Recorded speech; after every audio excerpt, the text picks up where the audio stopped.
Hi guys and welcome back to the Mighty Blues. My name is of course Cameron and welcome back today to another live stream. It is the live game review.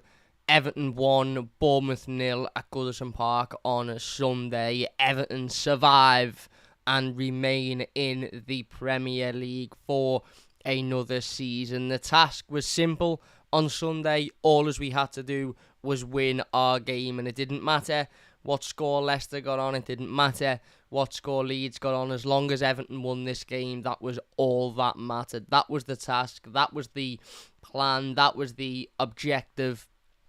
And, you know, we all sat here prior to this game and pretty much, I think, in agreement said, well, if we can't beat Bournemouth, then, you know, there's certainly not only big questions to ask, but there's also, you know, the reality of the situation if you can't beat a Bournemouth team that had lost 3 games on the bounce and had nothing to play for, then maybe you don't deserve to be in the Premier League. And, you know, we all sat here and discussed this game as a cup final and discussed the necessity of this game and how only a win is the only acceptable outcome, you know, coming out of Goodison Park on Sunday evening. And that is what we achieved. We won the game. We needed to win the game. We won the game. And therefore, Everton remain in the Premier League after what was an absolutely horrific season. And we will be breaking down the season, of course, with our season review as well as our seasonal player ratings. But then videos are going to come next week because it's the missus's birthday tomorrow and I'm going to be celebrating with her. And then for the next few days, I'm going to be, you know, going out and enjoying that sort of period of time. And then we'll get back onto the season and the season as a whole and just how bad it was next week when we do our season review recap videos and live streams and stuff like that. But yeah, it puts an end to what was arguably the worst season I can remember being an Evertonian, and that says something considering last season I also said this is the worst season I can ever remember being an Evertonian. I didn't quite think it could get as bad as last season, but somehow, some way, Everton made it worse. You know, we survived last season through the skin of our teeth, you know, on the penultimate game of the season against Crystal Palace, and we managed to survive this season on the last game of the season against Bournemouth. And, you know, my biggest worry and my biggest concern going forward is if nothing changes, I don't think we'll be so lucky next season. You know, certainly considering we all sat here last year and said it can't get much worse than this, and it absolutely did get much worse than that. So thank God this season is over. Thank God we can all sit back and enjoy our summer and have at least, you know, 5-6 weeks, whatever it may be, without even having to think about Everton Football Club and the future and what the future will hold. Because it has truly been a horrendous 9 months for all of us. And I think Sunday pretty much sort of It almost felt like the entire season packed into 90 minutes. I didn't enjoy Sunday one bit. You know, I thought it was horrendous. I thought it was a horrible game of football to watch. It was a horrible game of football to me to be emotionally invested in.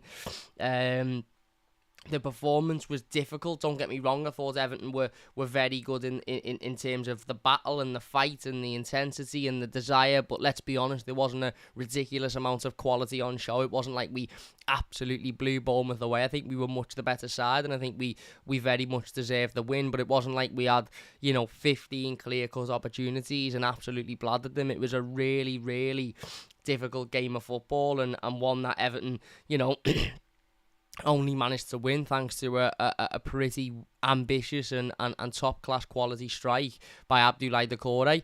And as I said, I think that 90 minutes on Sunday pretty much sums up our season. Tough to watch. You know, okay, there might be a lot of fight and there might be a lot of effort and there might be a lot of desire, but the reality is the quality is lacking, and that has often meant that Everton have not been able to pick up points in games that we really should have picked up points in. But thankfully, that wasn't the case on Sunday, and we were able to go and get all 3 points. Look, again, as happy as I am that we've won this game, and as thankful as I am that this season is over, and as thankful as I am that, you know, we can finally sit back and relax and not have to think about Everton for the foreseeable future, I'm just not in as cheery and as happy of a mood as I was this time last year. And I think the big reason for that, which I've spoken about on the instant match reaction and the player ratings, is because at the end of the day, I certainly was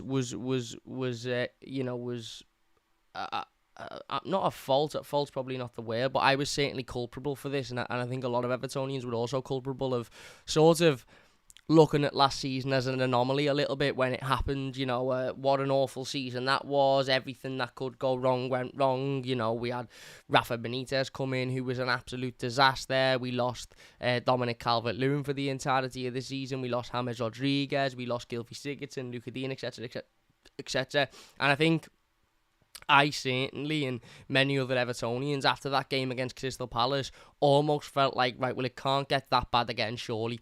Surely we won't have another season of dreadful decision-making on and off the pitch. Surely we won't have another season of, losing a big player and not being able to replace him, or, having to sack a manager halfway through the season. Surely this season was the anomaly. We got away with it. We've beaten Crystal Palace, and now we can move forward. So I think because of that, we almost, certainly me, and as I said, I think subconsciously we almost sort of pushed last season to one side, and pretty much as soon as that Crystal Palace game was finished, even before the final game of the season against Arsenal, we all pretty much just sort of said, right, let's never, ever, ever think about that again, and let's hope that that never happens again, and let's actually look forward to the future.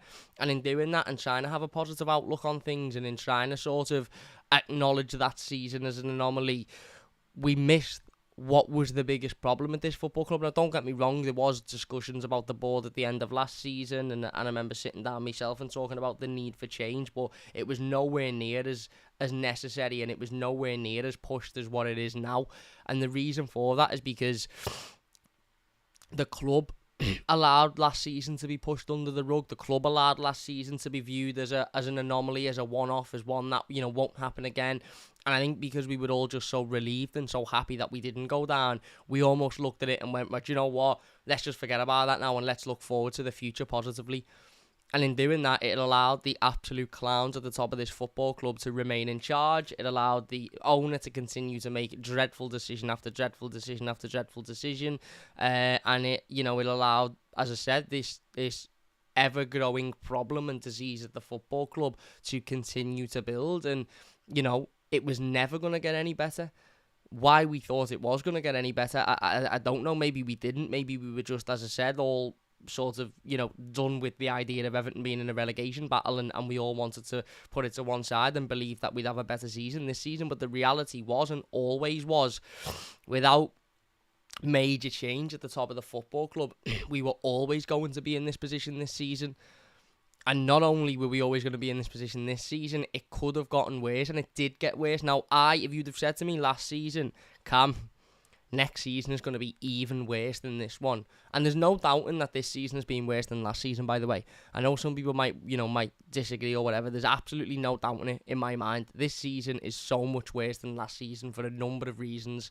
And if you'd have said to me after that game against Crystal Palace, Cam, next season is actually going to be worse than this one, I would have said, well, we're down then, because we've only just survived on the penultimate game of the season, and we've finished, 16th in the Premier League table. So if you're telling me that next season is going to be much worse than this, that Everton are going to be relegated. Now, somehow, we've managed to have a much worse season. The off-the-pitch problems have gotten much worse. The on-the-pitch problems have gotten much worse. And yet we've still managed to survive this season. And this is why 2-3 weeks ago when I spoke about Everton, for me being the luckiest team in the Premier League at the moment, that's because I think we are. I think we were so fortunate to be going into the final game of the season with our destiny in our own hands. And that wasn't always because of us. Yes, that win against Brighton helped massively, but that was also down to the fact that Leeds and Leicester have been so bad this season. But it was an absolute miracle that all Everton needed to do on Sunday was win that game of football to stay in the Premier League, considering last season we merely survived, and this season we lost our top goal scorer from last season, Our other goal scorer had the same injury problems as he did last year, so we were without him. So we lost a fella who scored you 10, 11, 12 goals a season. We didn't replace him. We replaced him with Neil Mobai, who scored 1 goal all season. We had off-the-pitch issues that were much worse than what they were this time last year, i.e. the board completely turning against its own fans. The best thing about this football club, the heartbeat of this football club, the life, the breath of this football club, the board completely turned against. We had a board who haven't bothered turning up to a game since January. We had a manager who was kept in a job for far too long and should have been sacked months before he was eventually sacked. We brought nobody in January. The only Premier League clubs to not bring a single player in January. We didn't strengthen. We've had no recognised striker for the majority of the season. And yet, still, somehow, we've managed to stay in the Premier League. Only this season, instead of staying up on the penultimate day of the season and finishing 16th, we stayed up on the final day of the season and finished 17th. Now, there is absolutely no doubt in my mind that if the owner does not make the relevant changes at the top of this football club, Everton will be relegated next season. And I've got no time to sit here and be dead happy and dead smiley and dead made up about how positive it is that we've stayed up and how positive it is that we've won this game of football. Sean Dyche has done a fantastic job. It has to be said. I've criticised him at times and I've certainly had to go with him at times. But when you actually look at it and summarise it, he's done a fantastic job to manage to keep us in the Premier League based upon the tools or lack of tools that he was given at his disposal. He really, really has. The players have done a great job recently at giving everything, working hard, battling, fighting, picking themselves up when they've needed to. The fans have done an unbelievable job again at just being the best thing about this football club. However, if nothing changes at the top of this football club, Everton will be relegated next year, and I don't think I can do that again. I don't think I can sit through another season of what we've just sat through for the last 2 years. I don't. If you were to say to me, Cam, next season, it's going to be the same. Everton have got to win on the final day of the season to stay up. I don't even think I'll bother going. I don't even think I'll bother watching because I cannot do this anymore. I cannot do it. We had a wake-up call last year. A wake-up call. What happened last season was an alarm to the owner of this football club. And what Farhad Moshiri done was press snooze and forget about it. Now what has happened is he's had a big, ice-cold bucket of water poured all over his face. And if he is to just ignore that and go back to sleep, then he's an absolute fucking idiot.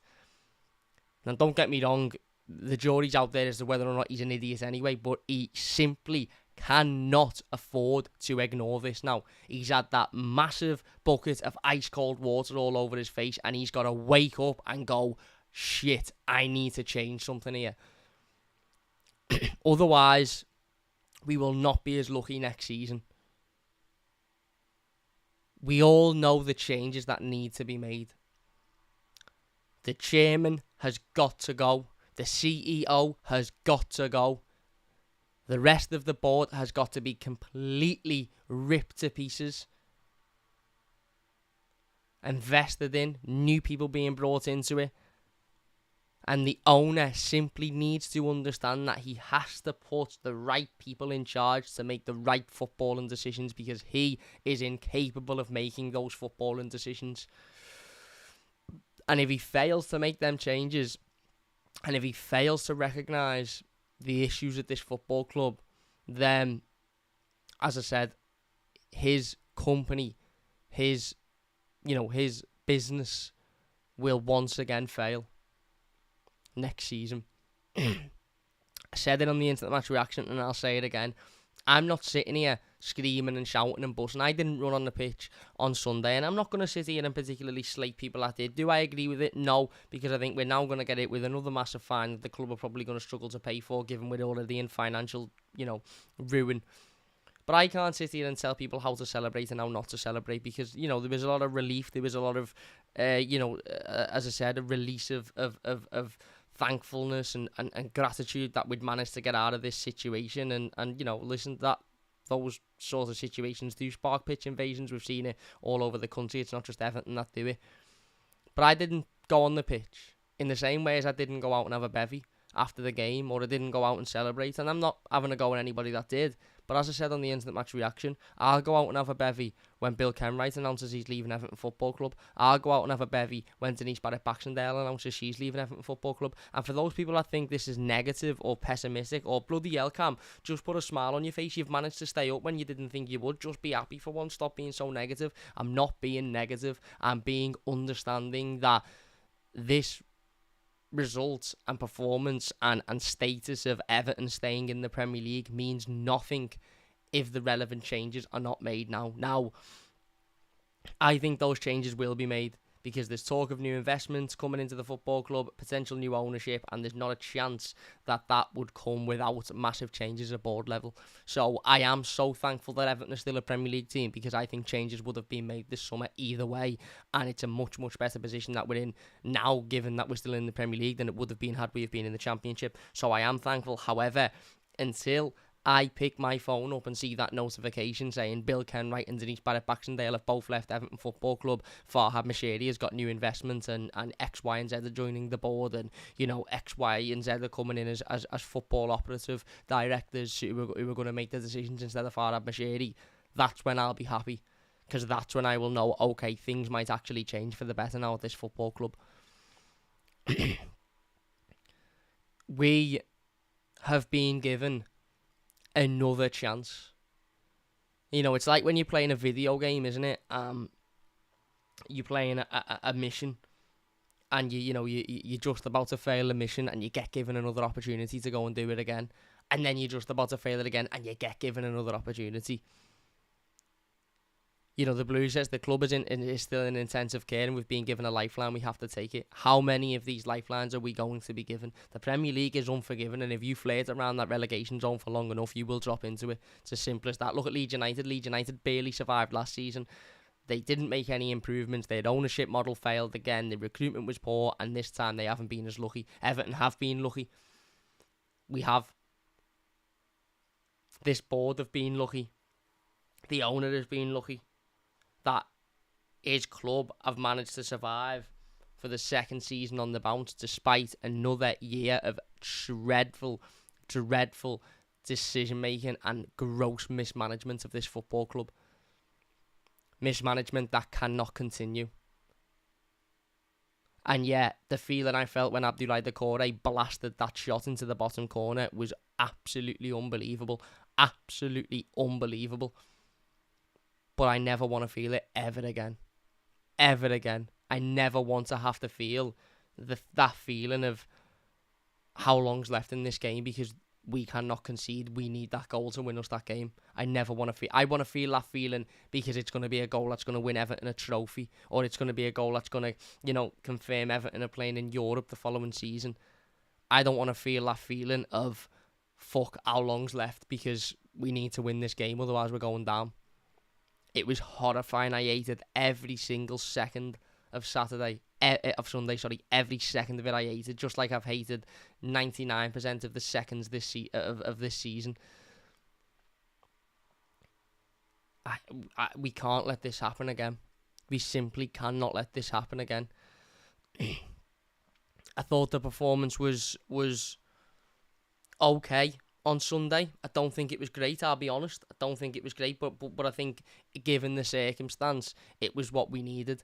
We were never going to turn up and wipe the floor with Bournemouth. It was never going to be a 4, 5, 6-0 game. That wasn't going to happen. Bournemouth were always going to turn up, and they were always going to frustrate. They were always going to sit back. They were always going to time waste. They were always going to want to be, the upset. They were always going to want to be the team that got Everton relegated for the first time in the Premier League era because, it would have given them some status. And for such a small club with little to no history, that would ultimately be massive for them. And they very nearly played their part. As I said, it was always going to be a nervy afternoon. It was always going to be an anxious afternoon. It was always going to be a difficult afternoon for Everton. And it was about not only can we deal with that, and can we deal with that from a defensive point of view and from a, controlling the game point of view, but it was always also going to be about whether or not we could go and overcome that. And it became pretty evident pretty early that we were going to need to overcome that.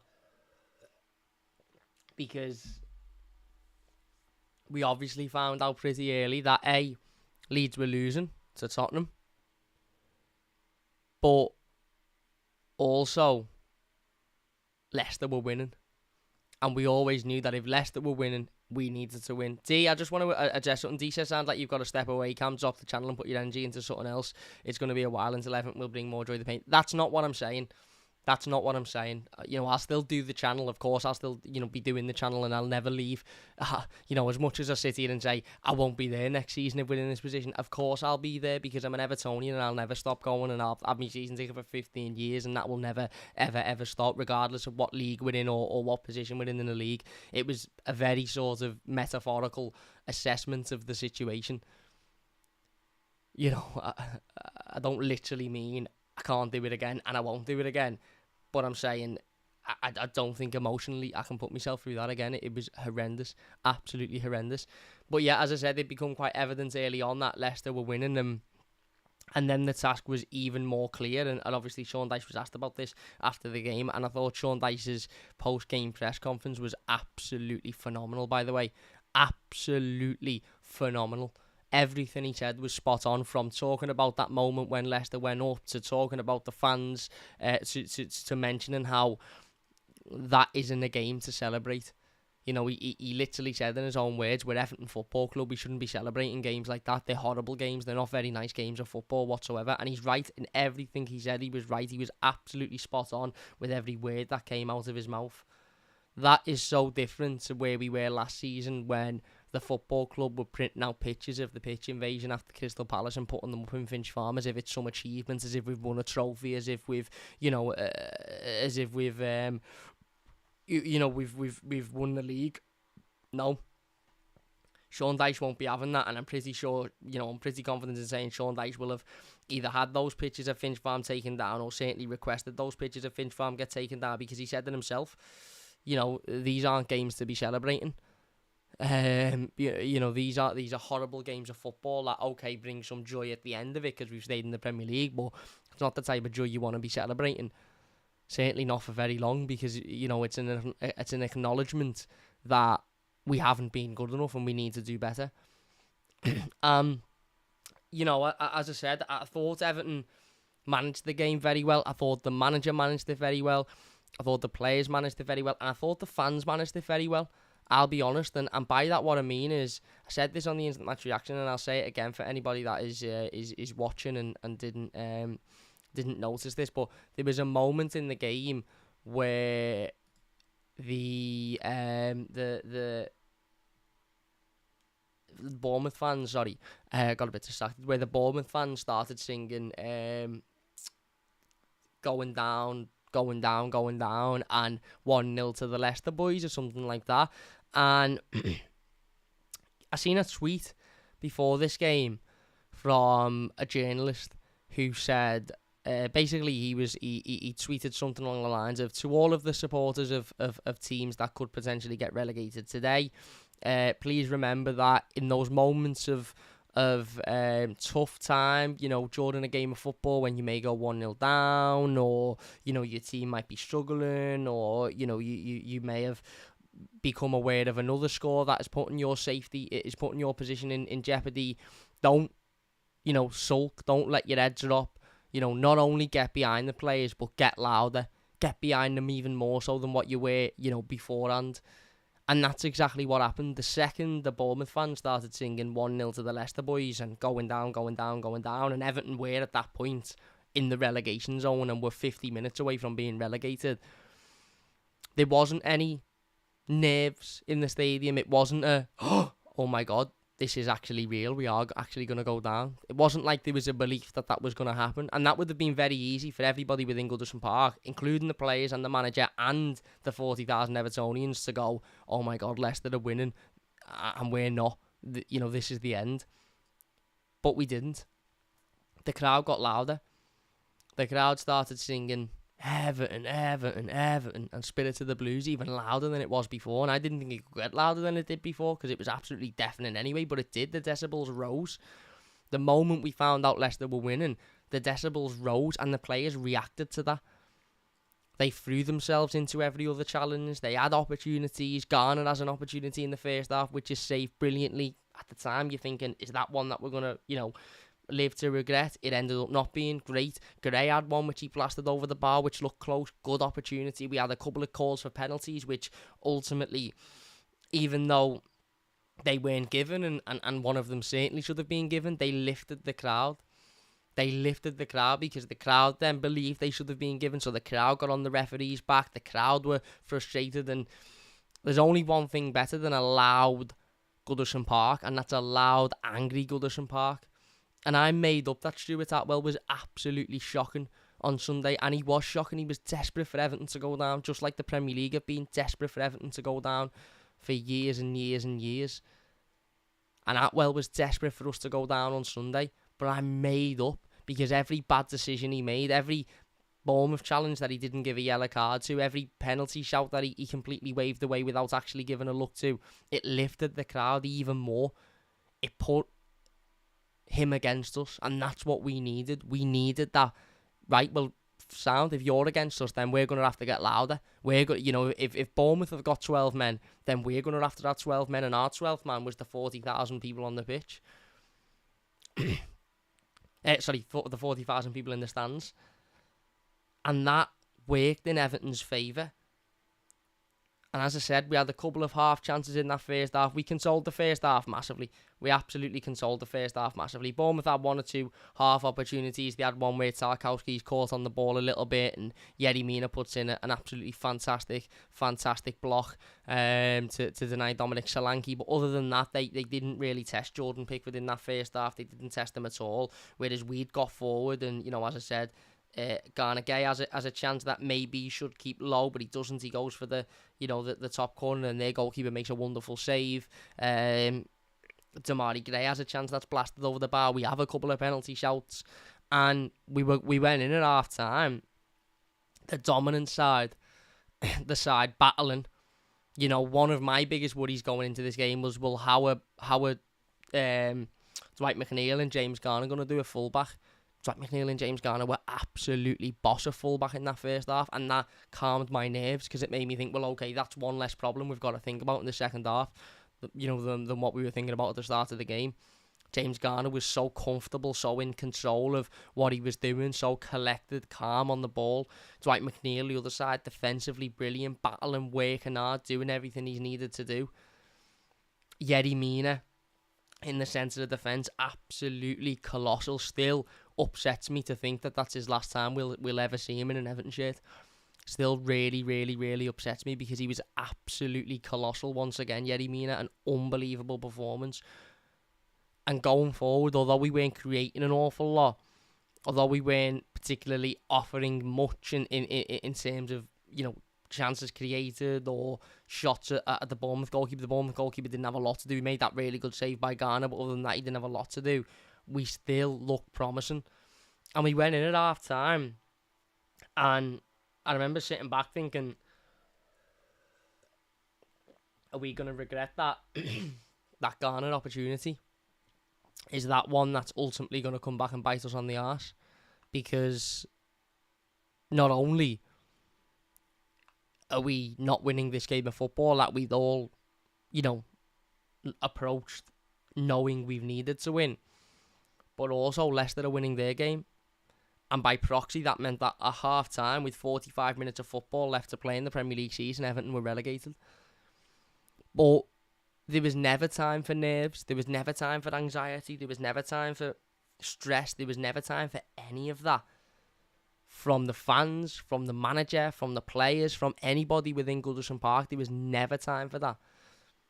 All as there was time for is looking at that first half and thinking, do you know what? Bournemouth are here for the taking here. Bournemouth are here for the taking.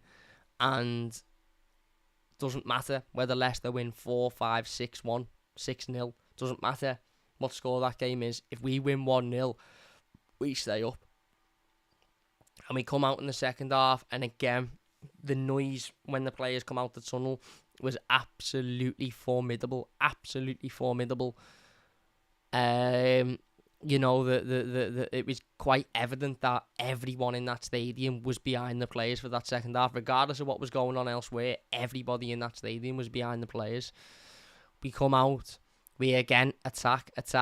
Bournemouth not really doing much, not really in possession of the ball. Time wasting, as I said, strange tactics by Gary O'Neill and Bournemouth. But there you go. We have another chance.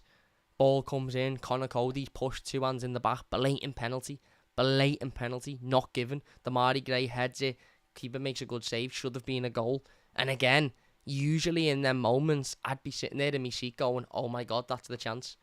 That's the chance we needed to score to win this game. But I didn't, because there wasn't enough time to think like that. There wasn't an opportunity to think that way. It was a case of, right, park that one, move on from it, we go again, another chance.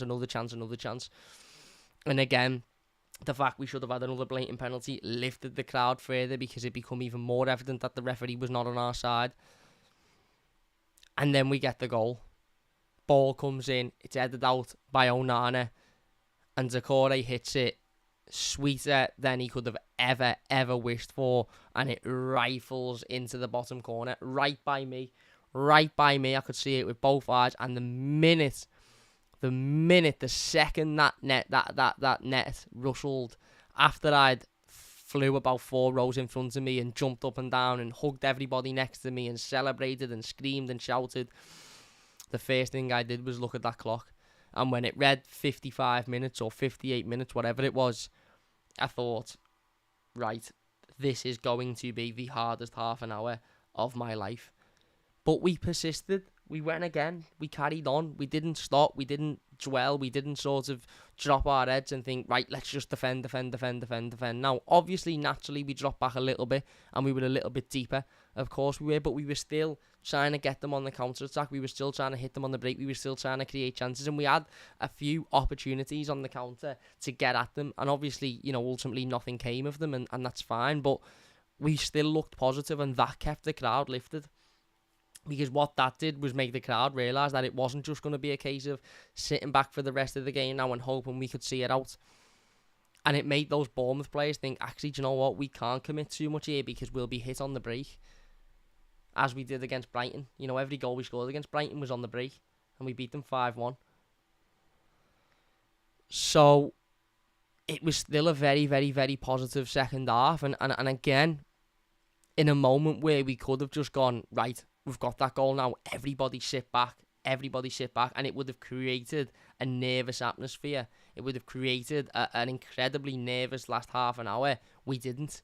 Yes, we sat back, and yes, we relied on Yerry Mina to do what he does best at times, and yes, we relied on Jordan Pickford to make a fantastic save towards the end of the game. But we still were fighting, we're battling for every ball, we're throwing every slide tackle in. Garner Gay was unbelievable. Onana was brilliant towards the end of the game when times got tough and he was tired. He was visibly tired. He got better. He picked himself up. He went again. He didn't sulk. He didn't drop his head. He battled. He worked hard. He pushed further. He pushed his body further. James Garner, as I said, when we needed him to be cool and calm on the ball when they were attacking, he was. Dwight McNeil battling, working hard. Everybody did what they needed to do. Everybody put their shift in.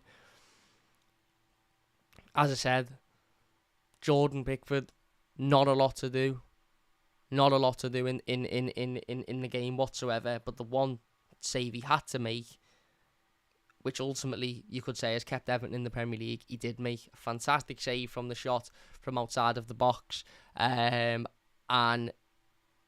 as I said, everything that got through at us, we defended. James Tarkowski was absolutely unbelievable. Connor Cody was fantastic. Yerry Mina was fantastic.